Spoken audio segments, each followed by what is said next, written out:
আজকে world hypertension day অর্থাৎ বিশ্ব উচ্চ রক্তচাপ দিবস। আমার একটি ছোট্ট প্রতিবেদন কাম অ্যাওয়ারনেস মেসেজ। যে সমস্ত কারণগুলোর জন্যে আমাদের হাইপারটেনশন অর্থাৎ উচ্চ রক্তচাপ বাড়ে, আমরা ডেফিনেটলি সেই জায়গাগুলোকে অ্যাভয়েড করি। খাবারে আমরা আলাদা করে কাঁচা লবণ খাবো না, বা লবণ জাতীয় অতিরিক্ত খাওয়া আমরা অ্যাভয়েড করব।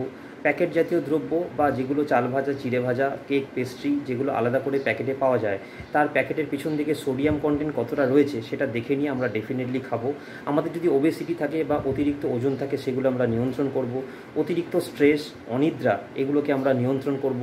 স্মোকিং টেন্ডেন্সি এবং অ্যালকোহল টেন্ডেন্সি যদি থাকে সেগুলোকে আমরা ডেফিনেটলি নিয়ন্ত্রণে রাখবো। স্বাভাবিক রক্তচাপ থাকে ওপরে 120 এবং নিচে 80। কোনো ব্যক্তির ক্ষেত্রে যদি ওপরে 140 থাকে এবং নিচে 90 থাকে, সে ব্যক্তি কিন্তু হাইপার টেনশনে আক্রান্ত।